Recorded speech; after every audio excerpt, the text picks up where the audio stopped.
lecture 1 out of 4 lectures. And tonight's lecture is on the first noble truth, the nature of suffering. The structure of our talk will be beginning with a short introduction. Then we'll take a look at the significance of the Four Noble Truths in Buddhism. We move on to the first noble truth, the truth of suffering. And related to the first noble truth, we will also look at 3 universal characteristics, which of course, as we said earlier, is the name of your Zoom link. And then finally, we will take a look at some teachings from Master Thich Nhat Hanh on entering the heart of the Buddha, transforming suffering into peace, joy, and liberation. Okay, so this is our structure of the talk. So let's begin with a short introduction. I'm sure many of you know that the Four Noble Truths are the first teachings the Buddha delivered upon his enlightenment. Yeah? They present a summary of the Buddha's teachings in theory and practice. In discussing the Four Noble Truths, our 4 talks in September will introduce some basic concepts in Buddhism and relate their relevance to our daily life. Understanding these Four Noble Truths will enrich our understanding of life, giving us hope and inspiration to lead meaningful and happy lives. By penetrating the Four Noble Truths, we can also realize happiness at different levels: personal and family, social and societal, worldly and spiritual, and relative or mundane, and ultimate or supramundane happiness. Yeah, so very basic teachings.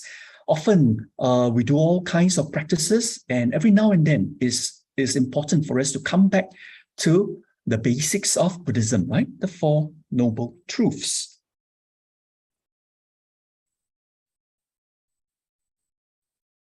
Now let us then take a look at the significance of the Four Noble Truths in Buddhism, right? We'll begin by looking at the aspect of from suffering to happiness. From suffering to happiness. Yes, the Four Noble Truths, one of the most fundamental teachings of the Buddha. They were delivered during the Buddha's first discourse, known as the Dhammacakkappavattana Sutta, or the sutta setting in motion the Dhamma wheel. And this discourse was presented to the 5 monks at the deer park at Istipana, or today's Sanath, near Bernes.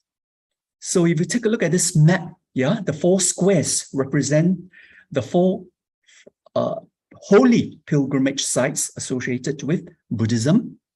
We start off with Lumbini, and that's the birthplace of the Buddha. Then we move to Bodh Gaya, and that's where the Buddha was enlightened. From Bodh Gaya, we move on to Sanath. That's where the Buddha delivered his first discourse to his 5 disciples. And yes, that's the discourse that we're talking about, the Four Noble Truths. And the 4th pilgrimage site is Kushinagara, the place where the Buddha passes on into parinirvana. Okay, now let us take a closer look at the Four Noble Truths. They are, of course, the truth of suffering, the first noble truth, and that's dukkha. Second, the truth of the cause of suffering, that's samudaya. Third, the truth of the cessation or the end of suffering, that's nirodha.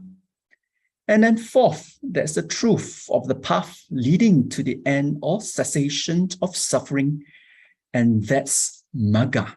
Yeah, truth, origin, end, and path to the end of suffering. the Four Noble Truths. Now, after hearing the sermon, the Buddha's sermon, the 5 monks obtained what we call eyes of wisdom and realized that everything which arises will cease. They're said to have seen the Dharma, known the Dharma, and become enlightened to the Dharma. The Dharma, of course, refers to the Buddha's teaching. And Buddhism is noted for its practical emphasis. Yeah, the Buddha states that he has always made known just 2 things, and that's suffering and the end of suffering. And this is the basic orientation of Buddhism for all times and for all places. And of course, its classic formulation is the Four Noble Truths. Well, look at this picture, yeah? We said Nirodha, that's the 3rd Noble Truth, end of suffering, and then enlightenment. And you see the guy on the right, pushing along all his possessions, right? We call them attachments, yeah? Dispose of attachments. And if we can let go of our attachments, the more we can let go, the better our practice will be. Until one day when we can finally let go of all our attachments, then we are there, enlightenment. And letting go, this is what Master Thich Nhat Hanh tells us. I vow to let go of all worries and anxiety in order to be light and free. Master Thich Nhat Hanh, I'm sure many of you know him. He was born in 1926 and he passed away just recently in January this year, right? So he had a good life of 96 years.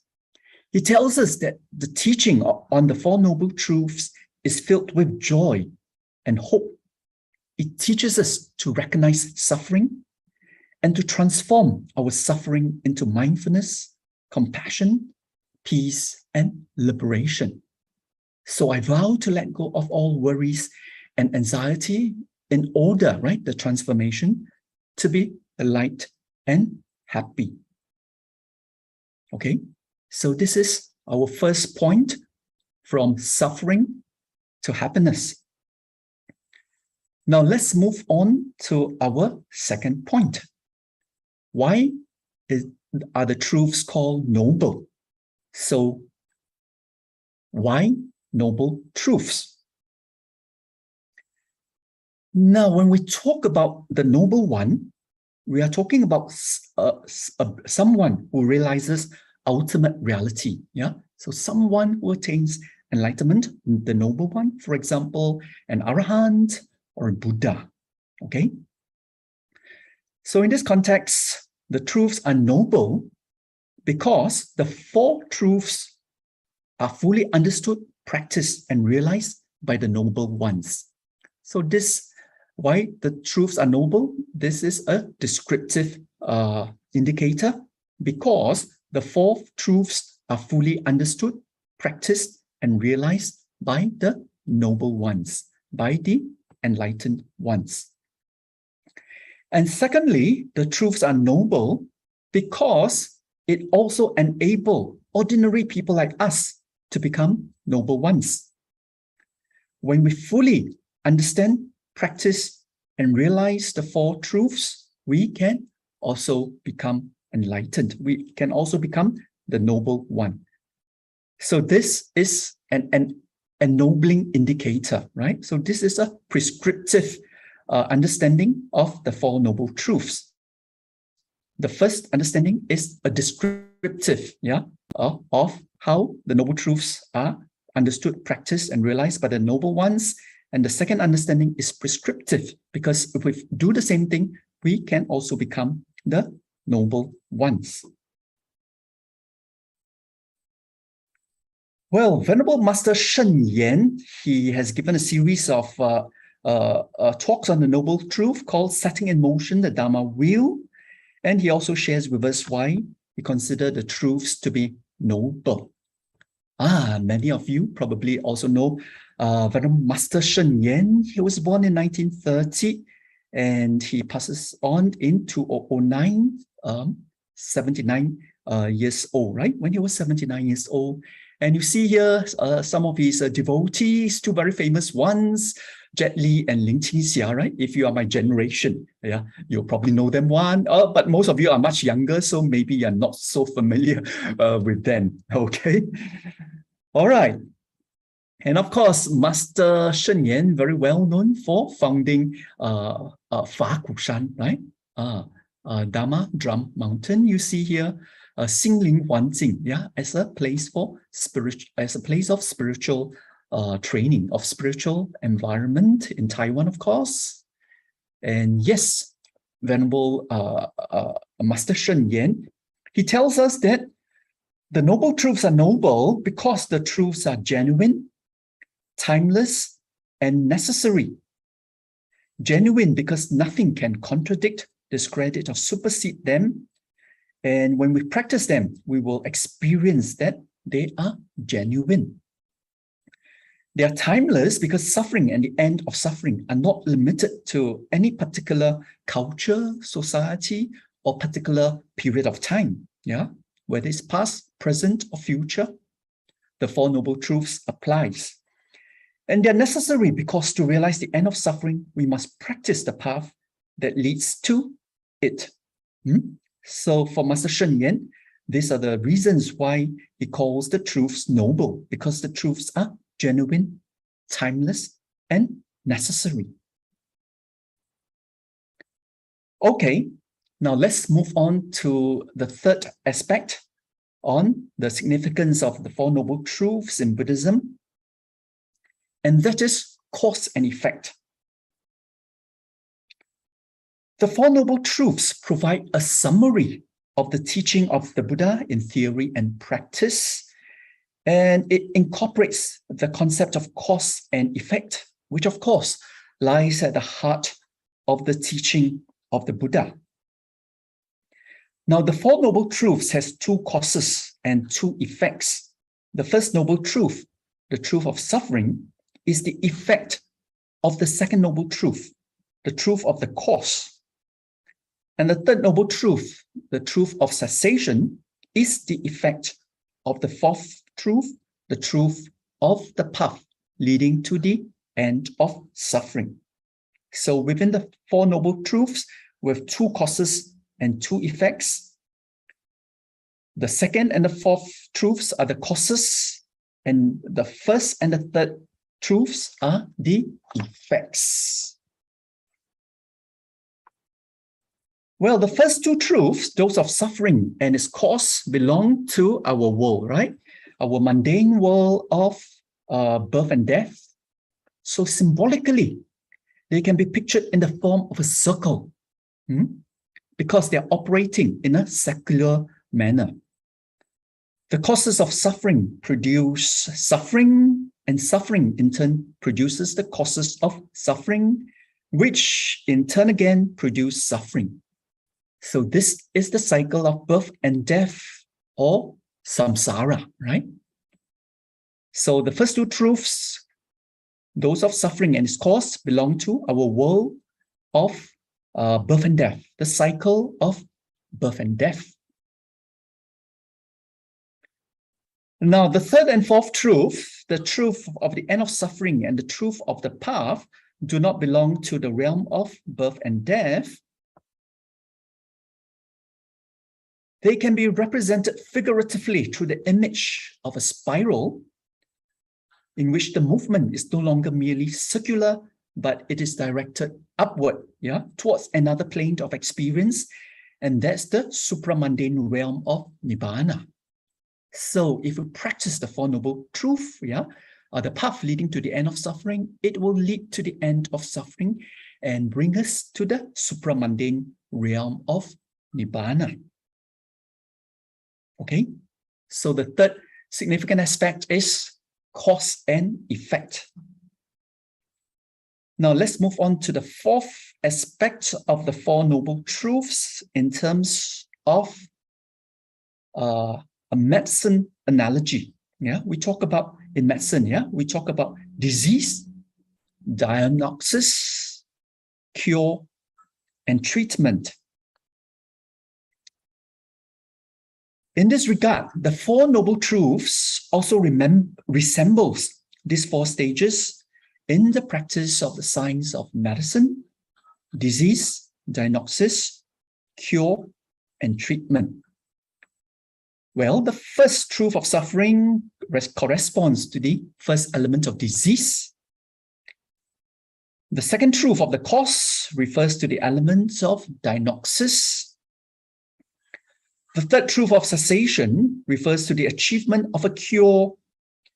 And the fourth truth of the path refers to the cause of treatment of a disease. So take a look at this picture here. This patient says, I do feel poorly. Yeah, so he's suffering. Yeah, the disease. And I hope everything is going to be okay. Just like all of us, right? We hope we can be relieved for our suffering. And then the doctor say, now let's find out what the cause is. Diagnosis. And then the doctor says, yes, there's a cure. So the patient, of course, is very happy. There's a cure. So the third noble truth, right? There's an end to suffering. And then, yes, the doctor says, only if you take the medicine.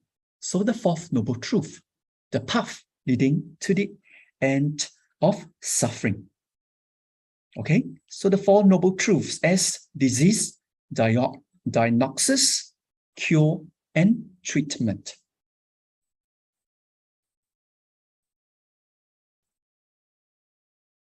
Now, the starting point of Buddhist practice is the wish, the motivation to relieve the suffering of the disease and eradicate its cause.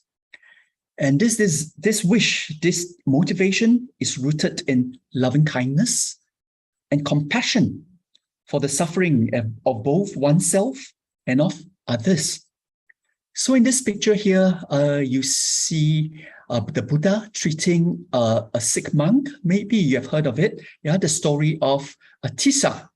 All right, there's this monk by the name of Tissa, and he falls seriously ill. Because of his illness, he smells bad. Yeah, his body stinks. And then his fellow monks sort of avoid him. One day, the Buddha passes by and comes across this sick monk, Tissa, and then he notices that nobody is taking care of him. So he approaches the monk, and then he treats the monk lovingly, with care. And he tells the other monks that when you take care of somebody who's sick, you are actually taking care of me, the Buddha, right? So the motivation of wishing to relieve suffering, the motivation of loving kindness and compassion for all beings. All right, so that's the starting point of Buddhist practice.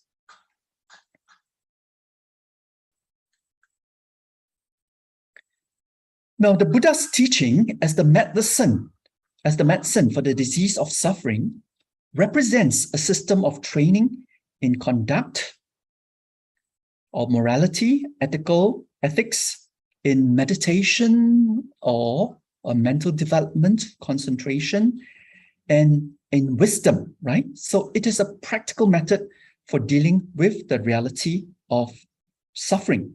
It is the treatment for our disease of suffering. And we'll be talking more about this when we come to the fourth noble truth. Okay, so we've looked at four aspects of the noble truths in terms of its significance in Buddhism. We started off with from suffering to happiness. We move on to look at why the truths are considered noble. Then we look at its context of cause and effect. Fourthly, the medicine analogy of disease, diagnosis, cure, and treatment. And let's move on to the fifth aspect, which is its progressive sequence. Well, there is a progressive sequence between the four noble truths. And in this context, the significance of any one of the truths cannot be understood in a context where the other three truths are excluded. So each truth assumes its significance in relation to the other three truths. So they're all equally true and they're all equally noble, right? Each of the four truths. And because of their mutual relation and interconnection, they can all be seen as four aspects of one and the same proposition. Yeah. So if we start off with the first truth, it will lead us to the second, to the third, to the fourth. We can see in this sense, their interconnectedness, their mutual relations, and the four aspects of one and of the same proposition.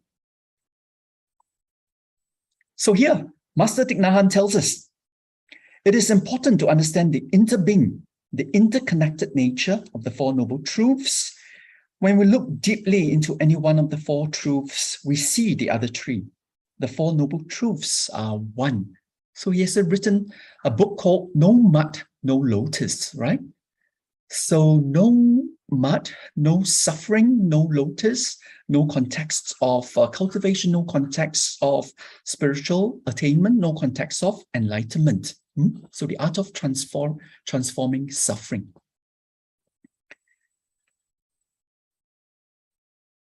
Now, this progressive sequence of the Fourth Noble Truths, the Four Noble Truths are also considered when we understand them as the basis for our actual practice. Usually we say that suffering is to be understood. We say that the cause of suffering is to be eradicated. The end of suffering is to be realized. And the way to end suffering is to be practiced through the practice of morality, mental development, and wisdom. I repeat, suffering is to be understood. The cause of suffering to be eradicated, the end of suffering to be realized, and the way to end suffering to be practiced. Okay, so we look at this chart, we have the Four Noble Truths, we understand them, we practice the Noble Eightfold Path, and that's the Fourth Noble Truth. And when we practice, we understand, and we fully realize the three universal characteristics, we are there. Yeah, we have attainment. Yeah, we realized Nibbana. Okay, so the progressive sequence of the Four Noble Truths as the basis for practice to be understood, cause to be eradicated, end of suffering to be realized, and the way to end suffering to be practiced.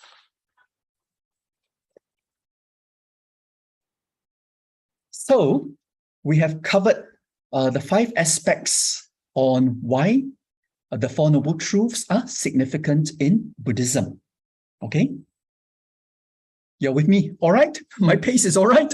Not too fast and not too slow for you. I know many of you are very knowledgeable, about Buddhism, and I'm sure the Four Noble Truths, but I think it's good for us to refresh ourselves. So every now and then on the basics, so that no matter what we practice, no matter what profundities we learn, we can all see it in context.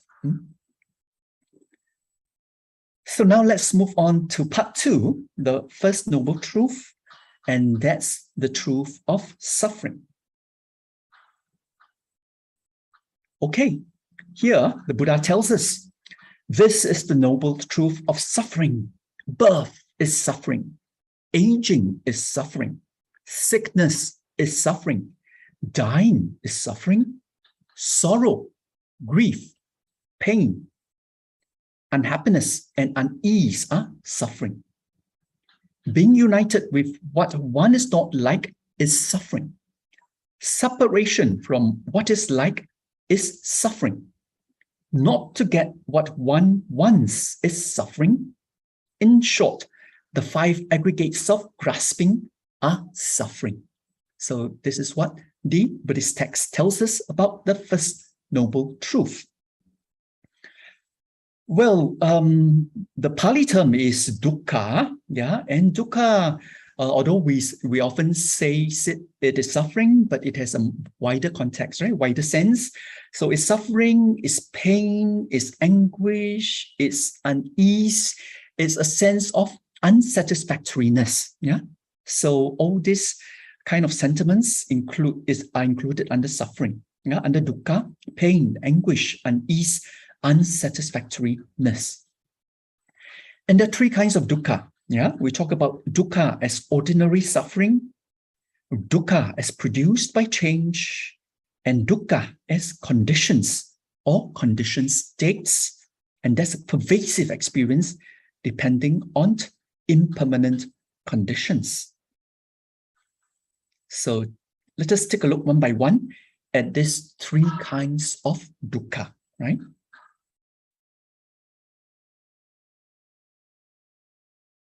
So here first we have dukkha as ordinary suffering, and this include forms of physical or bodily suffering, as well as mental and psychological suffering. So what are physical or bodily suffering? When we talk about physical and bodily suffering, we are referring to the suffering of birth, old age, sickness, and death, right? Why is birth suffering? Because during the process of birth, right, physical pain is experienced for those of you who have become mothers, right? I'm sure you're very much aware of that. And probably the infant also experience pain.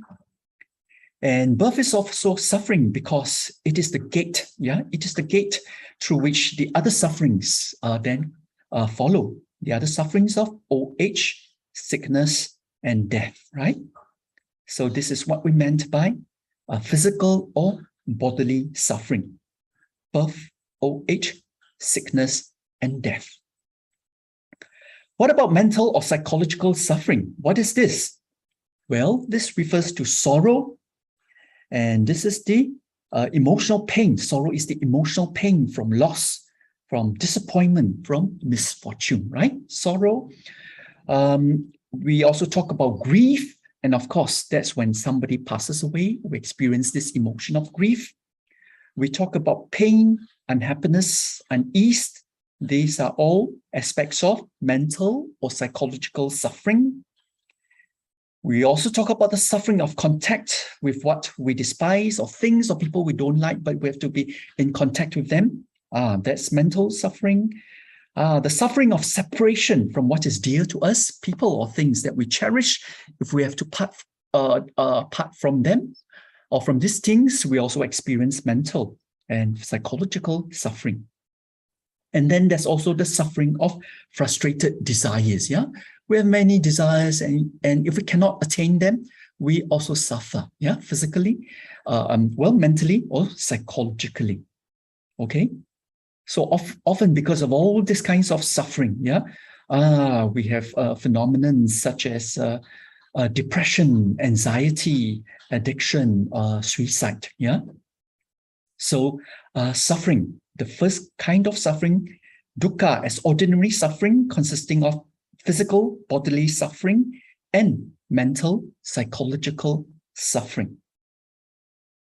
Okay, so physical, bodily suffering, mental, psychological suffering, and this can lead us to all kinds of issues in mental health, yeah? Anxiety, depression, addiction, and suicides, yeah? The second kind of dukkha is suffering produced by change. And all of us know, of course, no matter how happy and contented we may be at a particular moment, yeah, it is not permanent. When it changes, it produces pain, suffering, and unhappiness. So look at these emoticons, right? So many different kinds of emotions, yeah, that we can experience throughout the day. The Buddha also tells us that there are different forms of happiness. There's the happiness of family life, happiness of sense pleasures, happiness of attachment, happiness of renunciation, happiness of spiritual states of higher meditation. But because they're all subject to change, they are all also a dukkha, right? So this is what we mean by dukkha as produced by change. That no matter how happy and contented we are at any one time, it is not permanent. Now, the third kind of dukkha is conditions or conditioned states. because everything is impermanent, everything is anicca, the world that we live in itself is a place of uncertainty in which we can never be sure what is going to happen next. Yeah. It is a world, a place of shifting and unstable conditions whose very nature is such that we can never feel entirely at ease itself, right? So this is dukkha as conditions, conditioned states, referring to the situation of the world that we live in, the environment that we're surrounded by. Yeah, just like the changing seasons, yeah, constantly changing, the climate constantly changing. So from another perspective, we are not our own masters. We're constantly under the influence and conditioning of other forces, from the external environment to the experiences and workings of our own minds and bodies, right? So internally, our minds and bodies, and externally, our environments, many of this are due to conditions. So now, of course, we are very familiar, right? If we are talking about external environment, 2 years ago, we started off with COVID. When we thought that that's about it, we feel the impact of COVID economically, recession. We talk about climatic change. Yeah, we talk about biodiversity collapse. And on top of it, in recent months, we have war and conflicts. And of course, the most famous one being Ukraine, right? The Ukraine war. So we're all suffering from all these external factors: COVID, recession, climate change, biodiversity collapse, and the impact of the war. All right. So these conditions are other-powered because the causes and conditions that make up a particular moment are dependent on other things happening, either in the environment or in our own minds and bodies. And this is what we call dependent origination, yeah, or conditioned arising, a web of mutually interdependent causes. So in this form of dukkha, yeah, as conditions or conditioned states, it implies that dukkha is inherent in the nature of our experience itself. In other words, suffering is pervasive as long as we are in the realm of birth and death. Yeah, it means that not only is there suffering in life, but life itself, yeah, as long as we're in this world, in this cycle of life, of birth and death, it is suffering.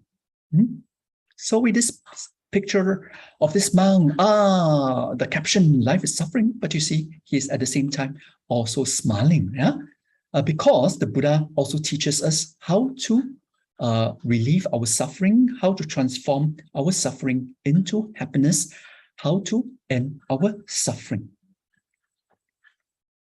Okay, so on this first noble truth of suffering, we've talked about dukkha, 3 kinds of dukkha as ordinary suffering, which includes physical, bodily suffering, and mental, psychological suffering. The second kind of suffering, dukkha, produced by change. And then the third kind of suffering, dukkha, as conditions, conditioned states, pervasive in our cycle of life and death. Now, when we talk so much about suffering, does this truth of suffering suggest that Buddhism is pessimistic? And of course, the answer is no, right? Well, let us take a look at what some Buddhist scholars tell us about the truth of suffering. Yeah, Buddhism is pessimistic? No, let us take a look first at the views of this venerable Wapula Sri Rahula. He lived from 1907 to 1997, so good, right? 90 years old. He has written many books, including what the Buddha taught. Some of you may be familiar, yeah, with some of his books. He's a Sri Lankan scholar monk. Yeah, became a monk at the age of 13. He taught in universities in Sri Lanka as well as in the US. For instance, Northwestern University, UCLA, He's written many books on Buddhism, and he's founded the Buddhist and Pali University in Sri Lanka in 1982. And of course, in Singapore too, we have the Buddhist Pali and Buddhist College, right? The Pali and Buddhist College, a branch through distance learning of the Buddhist and Pali University in 1982. So this Venerable Master tells us Buddhism is neither pessimistic nor optimistic. It is realistic, taking a realistic view of life and of the world. It tells us exactly and objectively what we are and what the world around us is. And it shows us the way to perfect freedom, peace, tranquility, and happiness. The Buddha is therefore the wise and scientific doctor for the ills of the world. Buddhism is opposed to the melancholic, sorrowful, penitent, and gloomy attitude of mind, which is considered a hindrance to the realization of truth. Yeah. So, and the true Buddhist is the happiest of all beings. He is always calm and serene and cannot be upset or dismayed by changes or calamities because he sees things as they are. So when we take a look at images of Buddha, isn't it? We always see him as so calm, so cool, and smiling, right? So if we practice the Dharma, the Buddhist teachings, we will one day also be like the Buddha. And of course, along the way, we will also become calmer, more serene, more peaceful, more equanimous. Now, let's just move on to the view of another Buddhist scholar by the name of Karunadasa. He's born in 1934, and so he's 88 years old now. He has written many texts, and one of the famous texts is called Early Buddhist Teachings. Yeah, he obtained his PhD in London, and then he also taught at universities in Sri Lanka and in the West. And for many years, he also taught at the Center for Buddhist Studies in Hong Kong. Yeah? So if you go to Hong Kong today, he is still there, no longer at the University of Hong Kong, but at another Dhamma center. So Karunadasa tells us that if Buddhism is concerned with the problem of suffering, it is only in order to get rid of it completely. If Buddhism identifies all sources and occasions of suffering, it is in order to provide not a mere palliative, but a complete cure, which in turn ensures that happiness is based on a sure and solid foundation. Therefore, he says, the Buddhist teaching on suffering is the Buddhist teaching on the pursuit of happiness, right? So the transformation of suffering into happiness. The Buddhist teaching on suffering is the Buddhist teaching on the pursuit of happiness. So that's the second view. The first view by Wapola Sri Rahula, the second view by Karunadasa, and let us take a look at another view, and this time by Alexandra David Neal. Well, again, she has written many books on Buddhism, and one of the more famous ones is Buddhism, Its Doctrines and Its Methods. She lived from 1868 to 1969, and she's really a remarkable woman. Yeah, wow, 101 years old. She's her father is Belgian, and her mother is Belgian, and her father is French, a French explorer. She became a Buddhist writer at the age of 21. Yeah, and in those times, she's really quite remarkable. She visited India in 1912 to 1916. She visited Tibet in 1916, 1924, and was in Tibet during the time of the Second World War, right? So here you see herself dressed as a man, yeah, camouflaged as a man visiting Tibet, and she adopted a Tibetan son, yeah, who unfortunately died before her. And after Tibet, she moved to France, where she spent most of her life. So she has written more than 30 books about her travels, about Asian religions and philosophy. And there's also a French movie made about her in 2012 about her lives. Yeah, so a very remarkable woman indeed. So in her book, Buddhism Doctrines and Methods, she refers to 4 possible attitudes towards suffering. So the first attitude is to deny suffering in the face of all evidence. So she calls this irrational, naive optimism. The second attitude towards suffering is one of passive resignation. It is the acceptance of a state of things which one considers inevitable, and this is pessimism. Yeah, nothing to do about it. We just accept it. Passive resignation, out and out pessimism. The third attitude of suffering, towards suffering that she refers to, is to camouflage suffering, right? By referring suffering to something else. Yeah. So camouflaging suffering, trying not to accept it as it is, but referring it to something else. And fourth attitude towards suffering is to see it as a war against suffering, something to do about suffering, right? And accompanied by the confidence in the possibility of overcoming suffering. So recognizing suffering for what it is and overcoming it. And she calls this the most rational and the most acceptable attitude to suffering. And this is the attitude of Buddhism towards suffering. Yeah. So to Alexandra David Neal, suffering should not be one of denial. Suffering should not be one of passive resignation. Suffering should not be camouflaged. Suffering should be recognized for what it is, and one should learn to overcome it. Yeah, this final attitude of suffering is the attitude of Buddhism.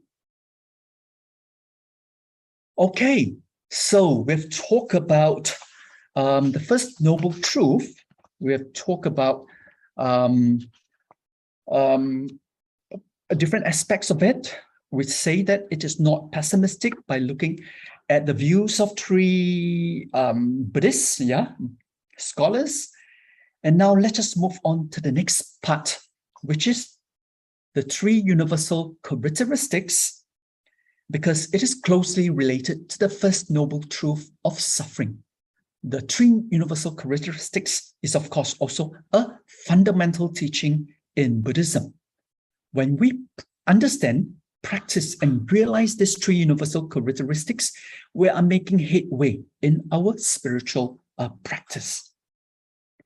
Now, what is a characteristic? Yeah, a characteristic is something that is necessarily connected with something else, and it tells us about the nature of that thing. So, for instance, heat is a characteristic of fire, but not of water.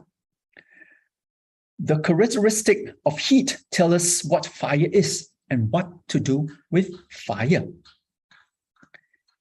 The 3 characteristics, or the 3 marks of existence in Buddhism, we call them impermanence, anicca, suffering, dukkha, and not self, non-self, and that's anatta, or in Sanskrit is anatman.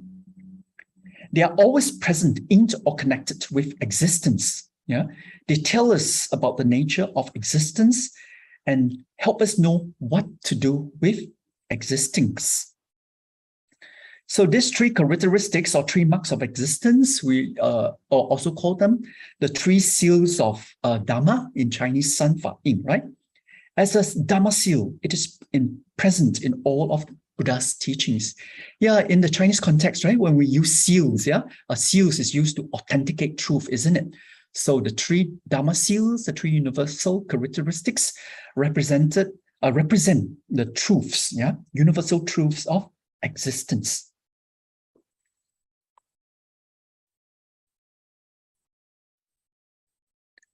Now, as a result of understanding the 3 characteristics, we learn to develop generosity, detachment, renunciation, and eliminate our attachment to existence by eradicating delusion.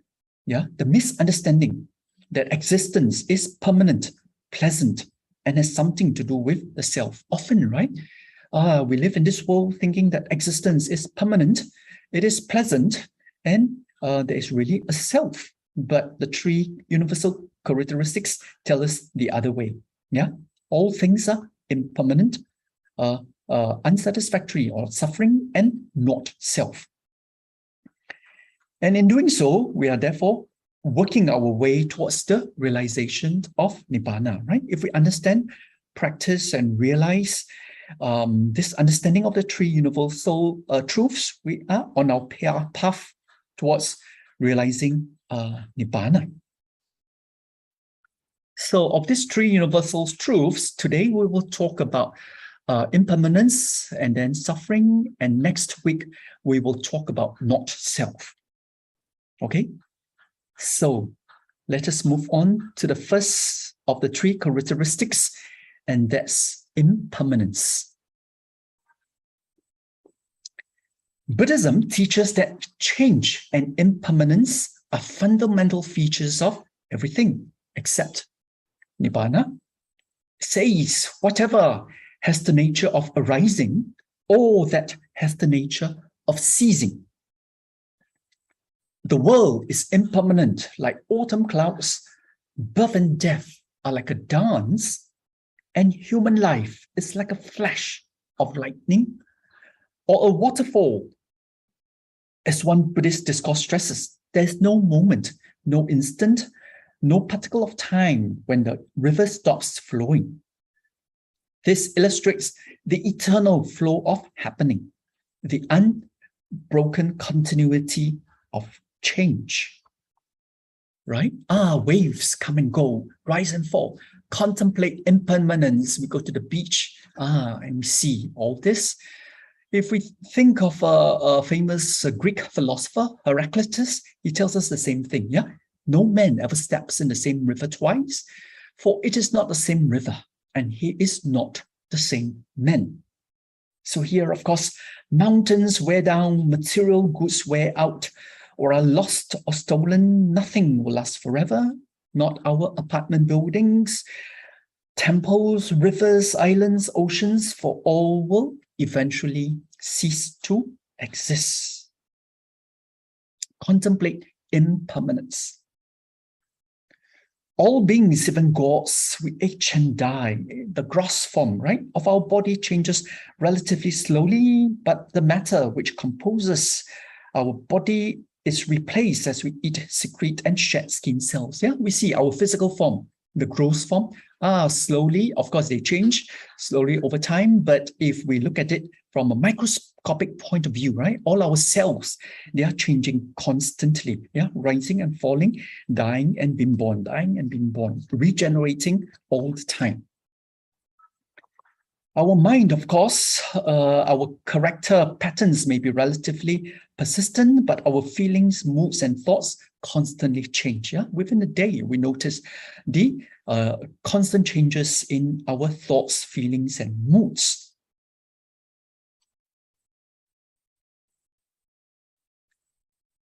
So this process of constant change, personal, impersonal, internal, and external, they occurs all the time, even without us noticing it. It affects every aspect of our lives, be it mental or material or physical, our relationships or our possessions. And impermanence is a fact that we can verify by direct, immediate observation. Okay, so the first universal characteristic of impermanence. And how do we apply impermanence in our daily life? Well, if we can understand impermanence, we can all understand that impermanence is important in our daily lives, right?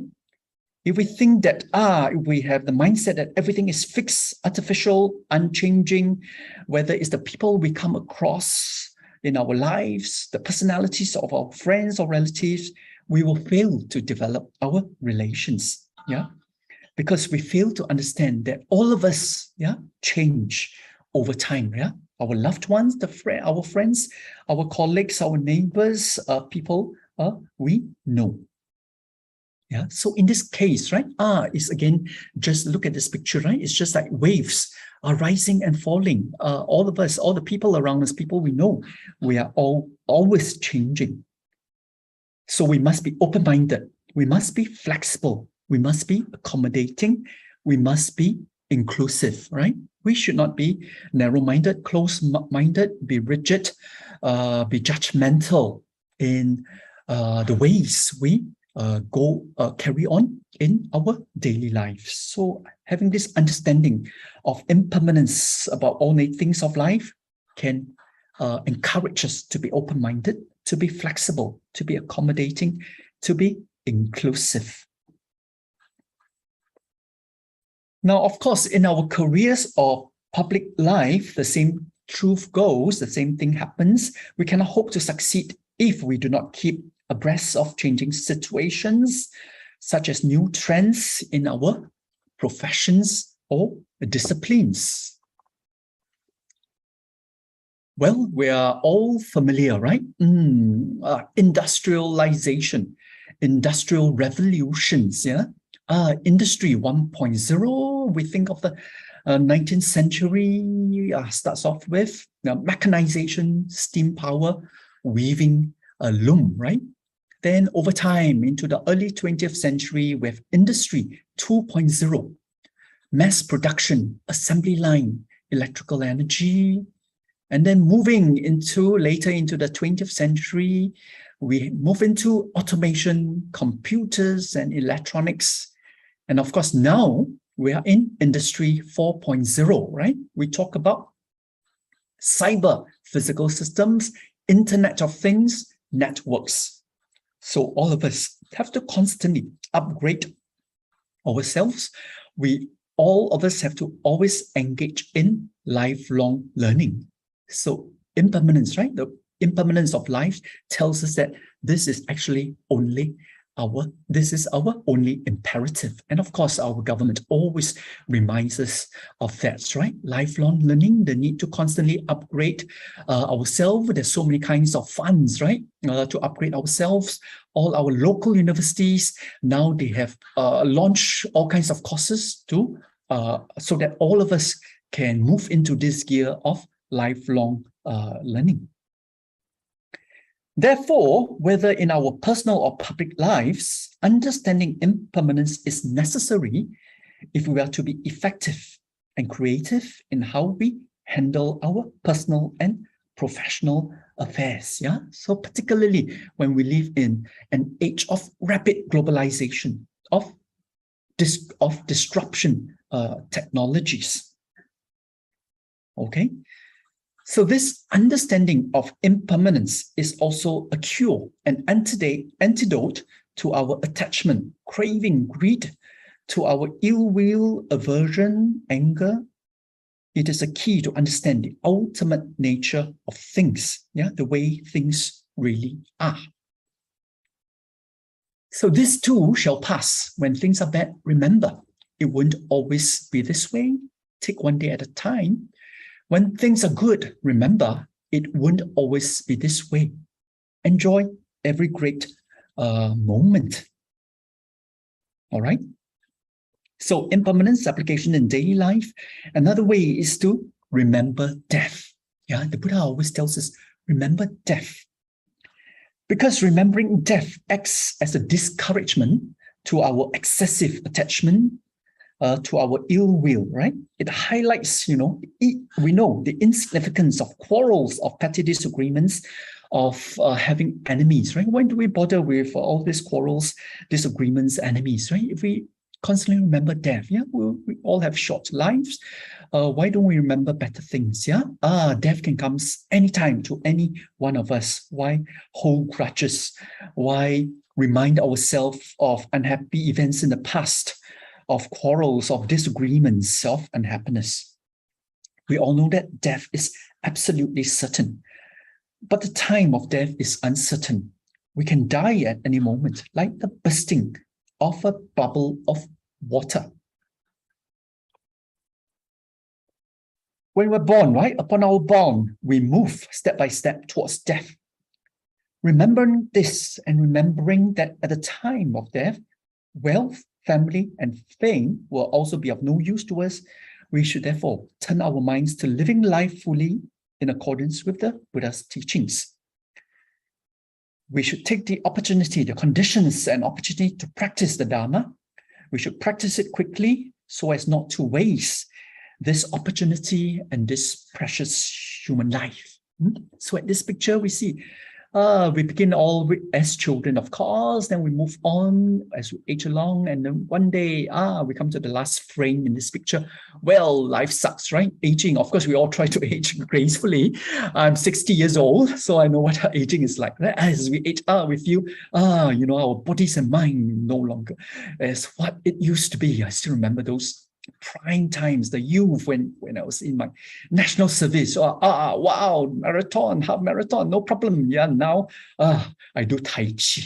Yeah, I walk along the paths. I practice walking more than 10,000 steps a day. Yeah, that's what I do. Of course, I'm sure there are many people of my age or older who does much more active things. They still run. They are still very physical. They engage in all kinds of things. And of course, our government is also constantly exhorting us to age gracefully, right?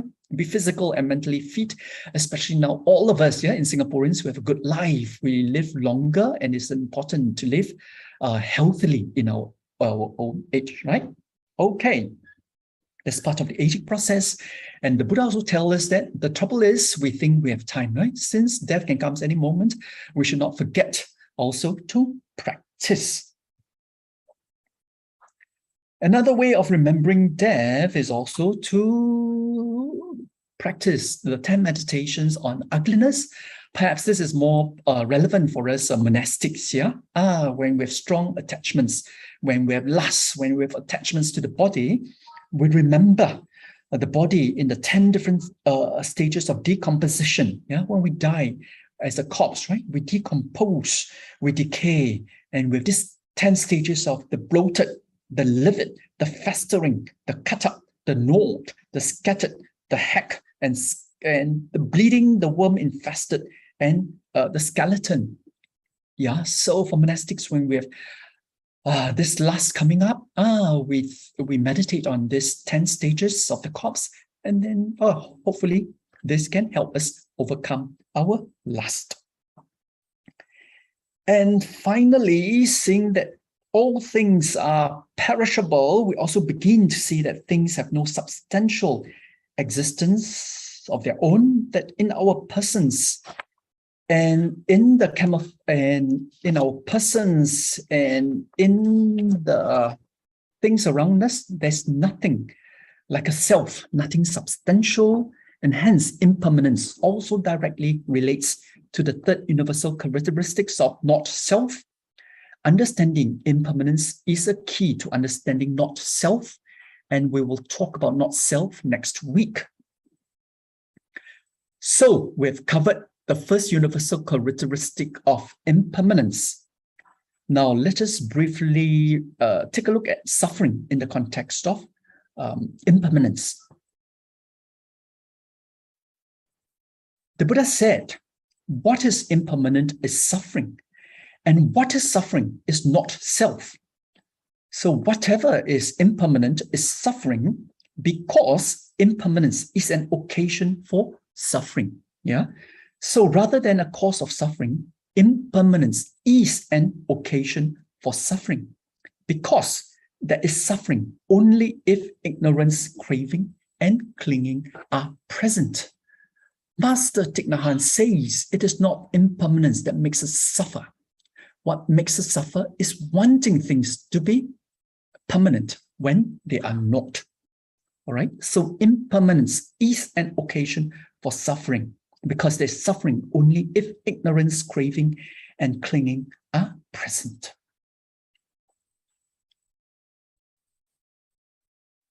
In our ignorance, we crave and cling to objects in the hope that they may be permanent, and in the hope that they may yield permanent happiness. But of course, in this way, we fail to understand that youth, health, and life itself are impermanent. We crave, we cling to them. When this occurs, impermanence is an occasion for suffering. Similarly, we fail to recognize the impermanent nature of possessions, power, and prestige, and so we crave and cling to them. When they end, impermanence is an occasion for suffering. Because as we all know, even those pleasant experiences we crave and cling to are impermanent. Impermanent is an occasion for suffering, and therefore whatever is impermanent is suffering.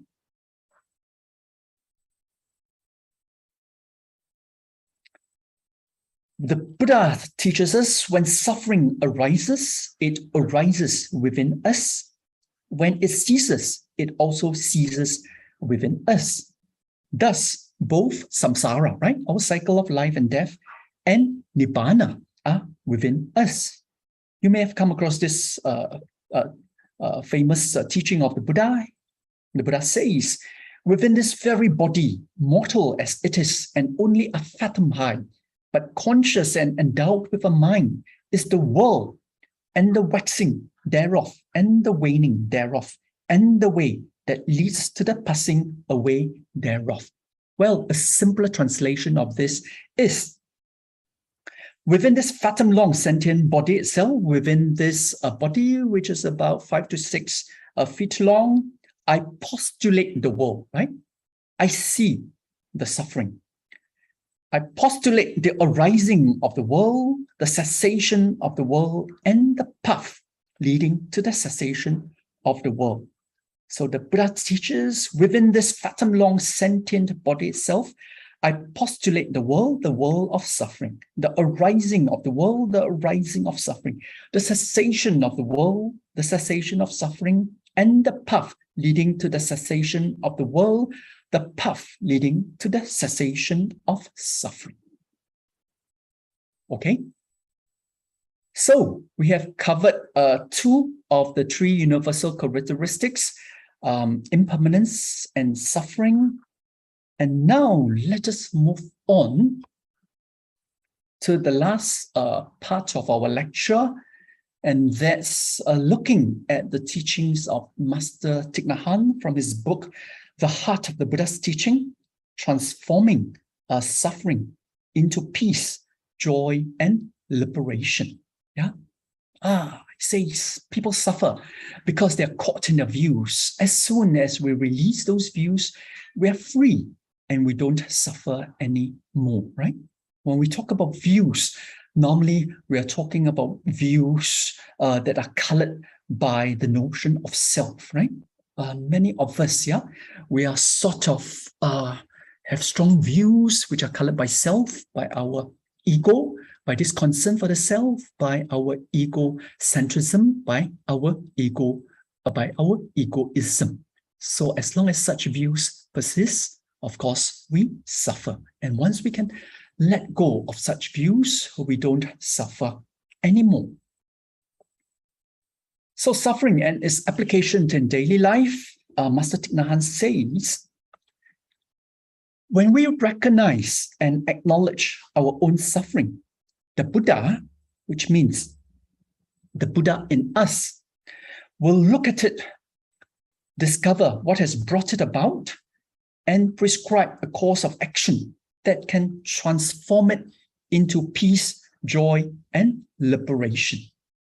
Okay, when we recognize and acknowledge our own suffering, we here talking about the Buddha nature in us. We look at it, we look at what suffering has, what has brought suffering about. We look at the action that can transform suffering, and then we pursue this action. Then we have peace, joy, and liberation. So he says, when we learn how to suffer, we suffer much less.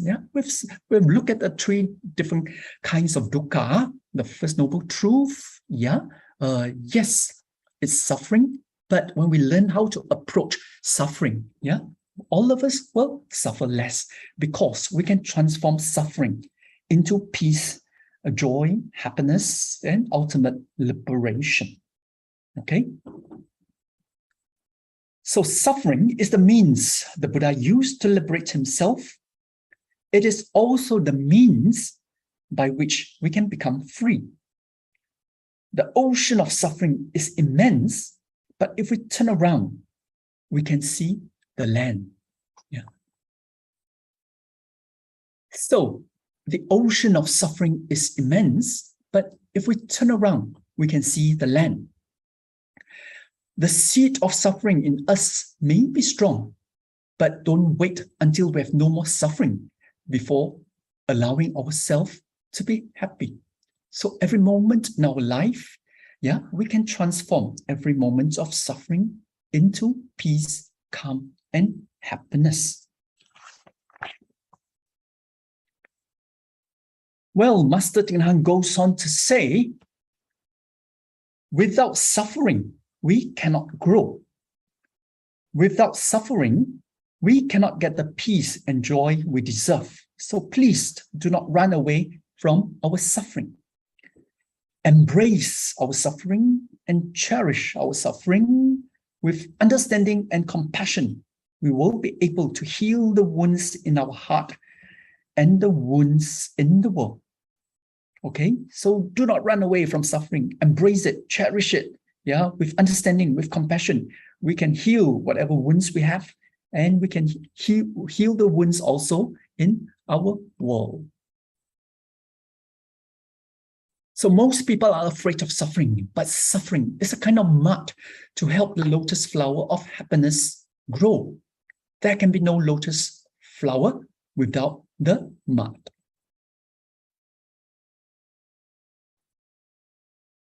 Well, the Buddha also called suffering a holy truth because our suffering has the capacity of showing us the path to liberation.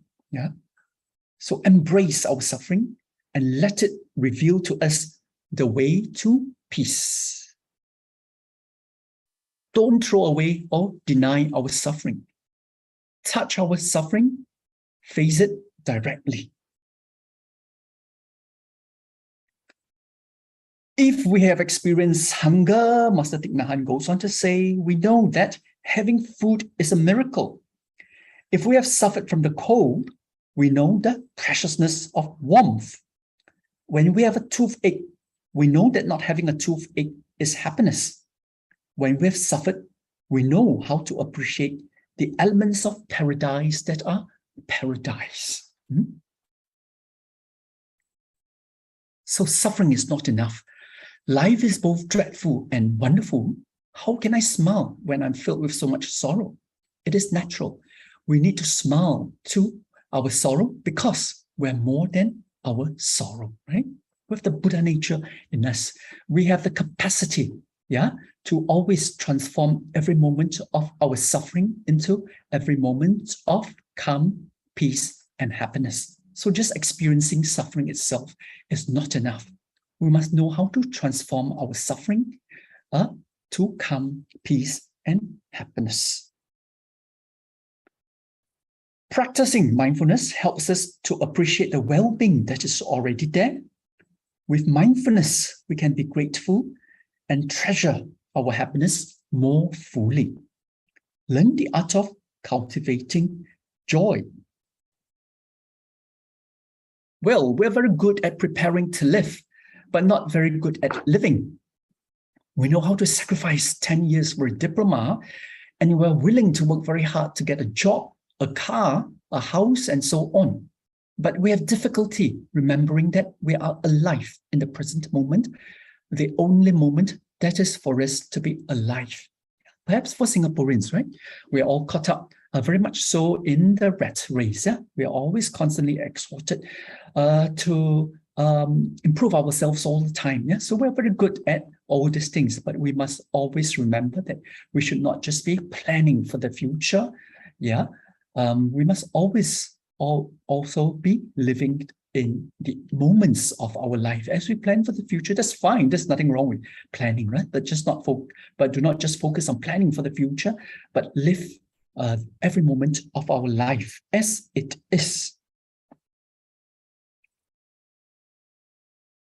Practicing, yeah. So through this, we practice mindfulness, just like earlier on when we begin our meditation. We started off with calm, tranquility meditation to calm us, and then we move on to mindfulness and meditation. Yeah, that's through this practice we can learn to be mindful of every moment, and if we can be mindful of every moment, we can also attain calm, peaceful, and happiness every moment. So do not ignore our suffering, but do not forget to enjoy the wonders of life for our sake and for the benefit of many beings. Even while we have pain in our heart, we can enjoy the many wonders of life, the beautiful sunset, the smile of a child, the many flowers and trees. Do not be imprisoned by our suffering. Life is filled with suffering, but it is also filled with many wonders like the blue sky. Do we need to make a special effort to enjoy the beauty of the blue sky? Do we have to practice to be able to enjoy it? No, we just enjoy it. Each second, each minute of our lives can be like this. So if we practice mindfulness, yeah, every second, every minute of our lives can be like this. So these are some of Master Thich Nhat Hanh's teachings on suffering and how we can apply in daily life. Now, let us take a look at his teachings on impermanence and how we can apply in daily life, right? Remember, impermanence and suffering, two universal characteristics that we have talked about. Well, if we see impermanence as merely a philosophy, it is not the Buddha's teaching. Every time we look or listen, the object of our perception can reveal to us the nature of impermanence.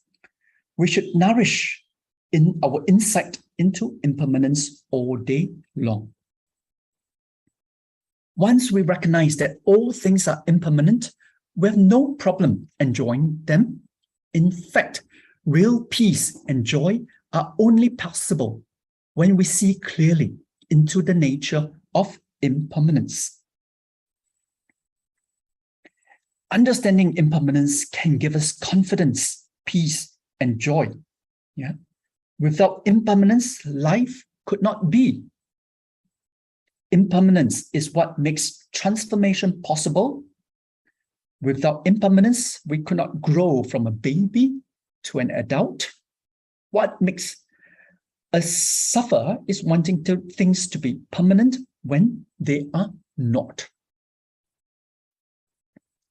So because suffering is impermanent, that is why we can transform it. Because happiness is impermanent, that is why we have to nourish it. So understand impermanence, and we can transform suffering into happiness. Understand impermanence, we can nourish happiness whenever we experience happiness. We need to learn to appreciate the value of impermanence. If we are in good health and are aware of impermanence, we will take good care of ourselves. When we know the person we love is impermanent, we will cherish our beloved all the more. Impermanence teaches us to respect and value every moment and all the people and things around us and inside of us. Okay, so learn to appreciate the value of impermanence. Do not take our good health for granted, right? If we take our good health for granted, we do not do anything to maintain our health, then our health will go more rapidly than we think. So understanding impermanence encourages us to take good care of ourselves. When we know that people we love are impermanent, we should cherish all the more, right? All the time that we have with them. And thereby, right? Impermanence teaches us to respect, to value every moment, and to value all the people and things around us and inside of us. So nothing is more precious than being in the present moment, fully alive, fully aware. When we are mindful of the present moment, we're fully mindful of our own body and mind. We're fully mindful of the people around us.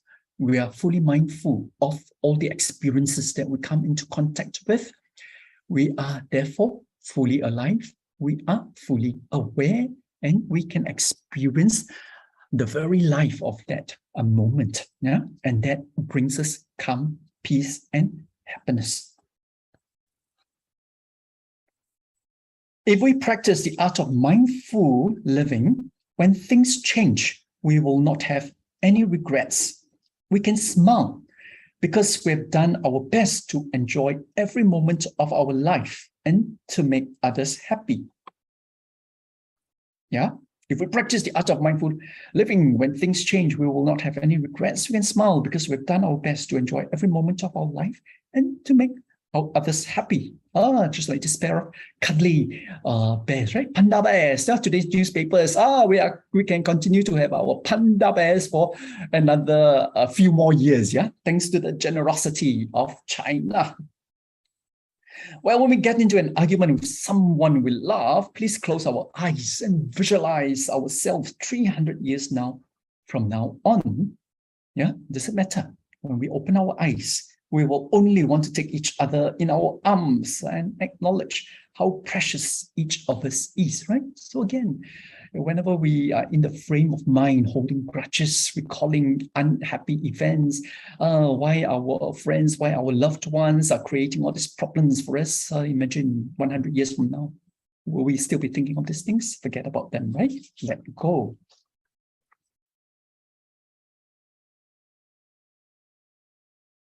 And the teaching of impermanence helps us appreciate fully what is there. Without attachment or forgetfulness, when we practice mindfulness of impermanence, we become fresher and more loving. We're entering the heart of the Buddha, right?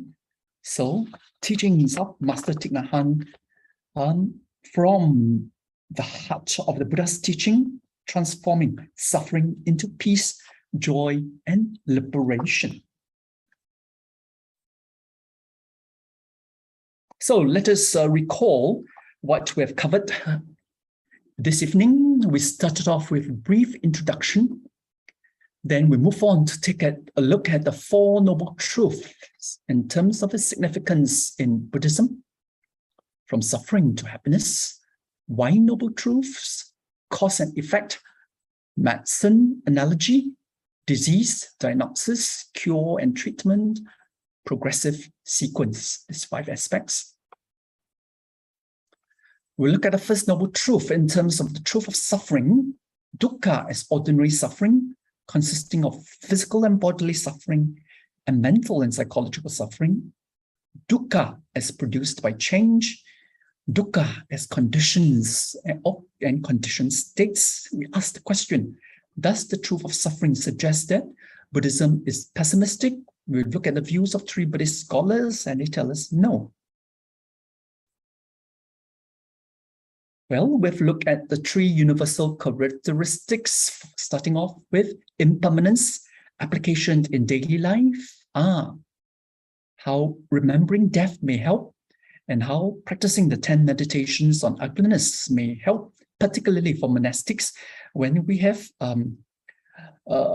when we have lust coming up. We talk about suffering.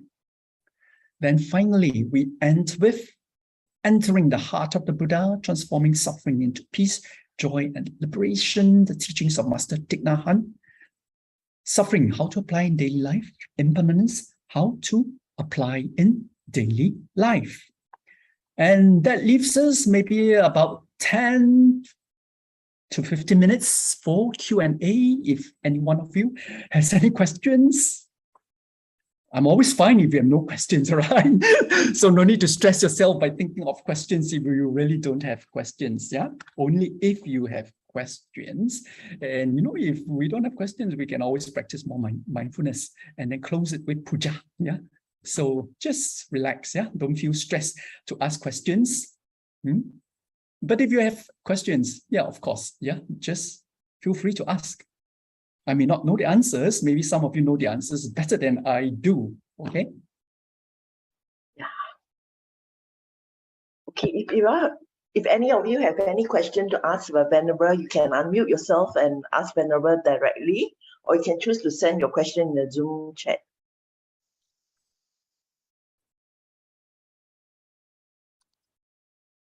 Okay, yeah, so that I can see the chat box if there's any, or just feel free to ask questions. And again, if you do not have questions, do not stress yourself, right? Do not force yourself to ask questions.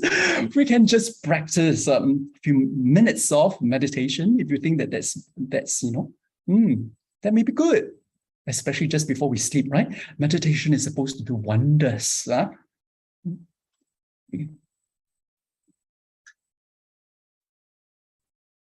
Okay, again, not to worry. Yeah, tell me, yeah, if you prefer to practice a few more minutes of meditation, we can all do so. Shall we do that? Yeah, okay, that's good. Let me turn to the share screen. Okay.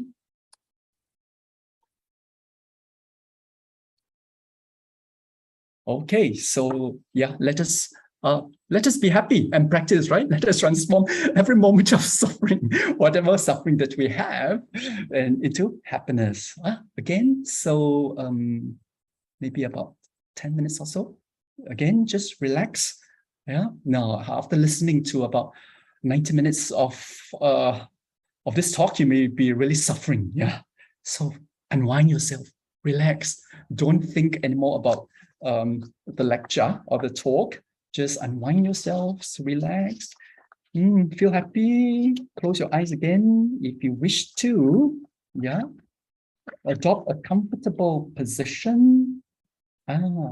Remind yourself to straighten your back. Yeah, to be upright but not uptight. Again, imagine a string on top of your head pulling you up. Roll back your shoulders, align your ears and shoulders, and just relax.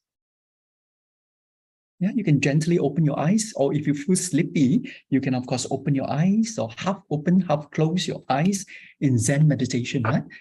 Usually it's half open, half closed. In the more normal meditation, it's usually to close our eyes because that is easier to not to have distractions. And I think in some Tibetan practices, right? We open our eyes to be fully alive when we meditate. Yeah, so do whatever you are comfortable with. And again, let's go back to our object of meditation, breathing. Yeah, after listening, your breaths may be a little bit sort of disrupted. So get back to your natural rhythm of breathing. Yeah, just naturally. Do not force yourself. Just be very gentle on yourself. Yeah, it's already 9:10. Yeah, we are about to prepare to sleep. Yeah, so do not exert too much effort. Yeah, meditation is not about exerting energy, right? It is actually to relax. Somehow Singaporeans always find it difficult to relax. Yeah, I remember going for meditation retreats, and in Myanmar or in Thailand, the meditation masters also say Singaporeans hard time relaxing. But meditation is about relaxing. It's not about attaining anything. Yeah, we're not out there to achieve any goal. Yeah, so just relax and experience the moment. Remember, we're practicing calm meditation, tranquility meditation, when we focus on one object, just the breath. Okay? How nice our breath is. How gentle our breath is. How precious our breath is. For without our breath, we cannot be alive. Yeah? So let's appreciate our breath by not taking it for granted. Now, let's just notice our breath. Appreciate our breaths. Just observe it. Its nature, its qualities, whatever it is. Yeah, just let it be. Do not control it. Do not force it. Just let it be. Let go and just let it be.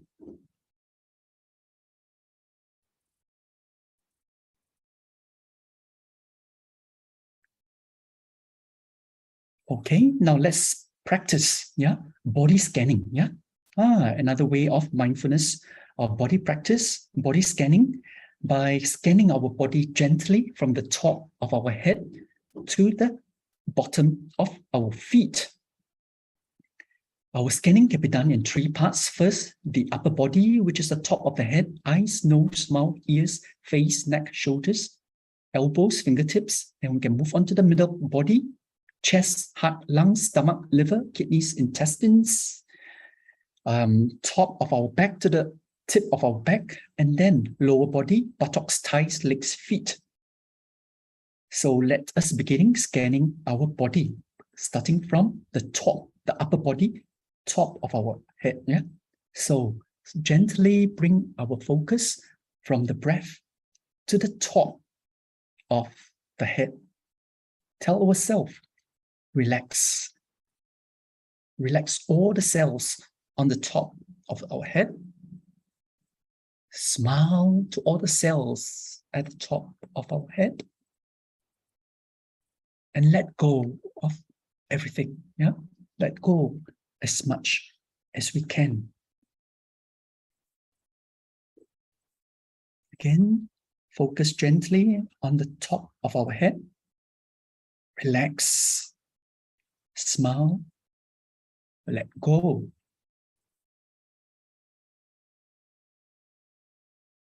Let's move our focus to our eyes.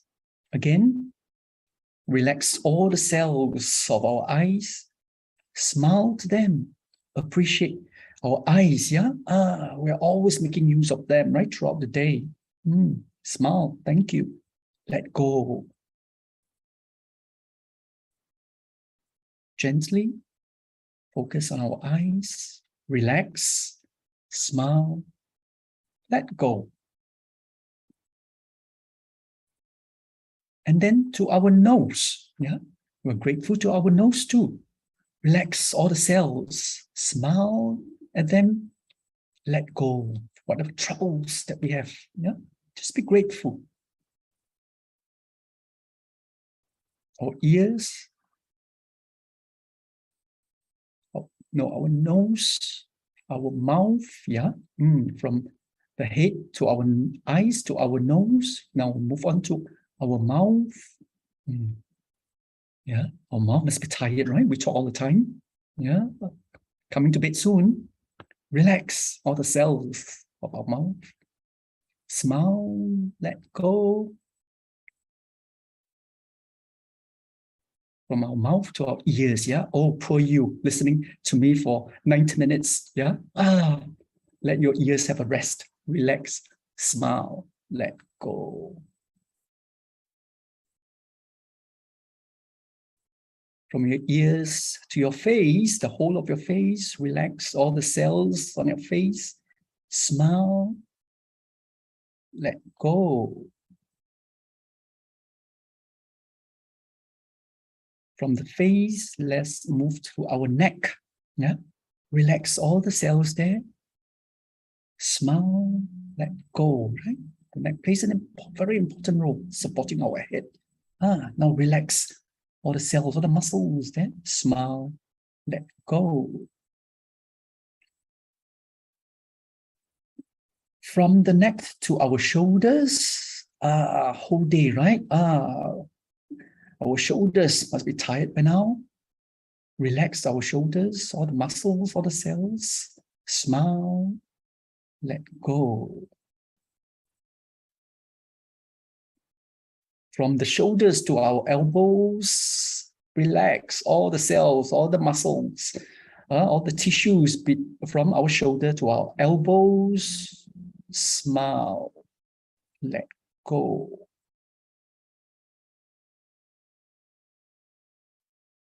And now from our elbows to our fingertips, everything between our elbows and fingertips, relax all our cells, muscles, tissues. Smile, let go.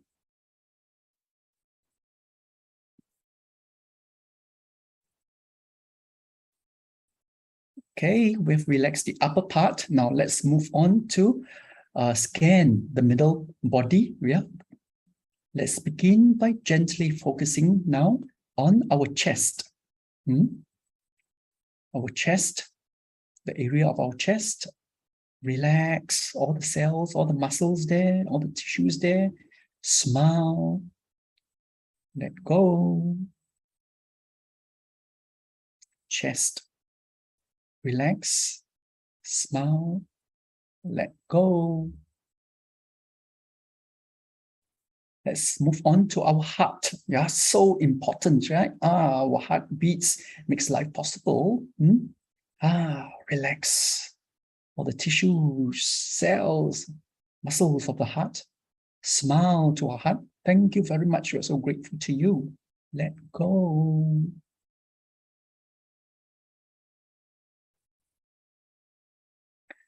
From our heart to our lungs. Yeah, breathing, right? So important. You've worked very hard. Let's relax. All the muscles, tissues, cells of the lungs. Smile. Let go.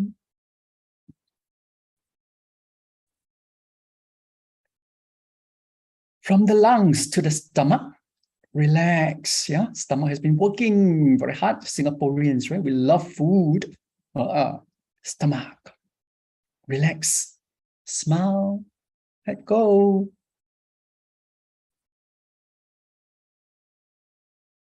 And moving on to the liver, our liver. Relax all the tissues, all the cells. Smile. Let go. From the liver to our kidneys, all our organs working very hard, non-stop, yeah? Thank you. Let's relax now. Smile. Let go.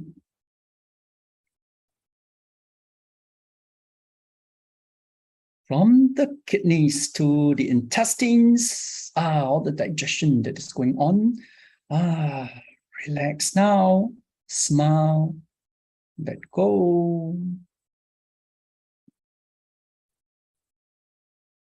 Okay, from the front of our middle body, let us move on to the back, beginning with the top of our back, and then moving downward to the tip of our back.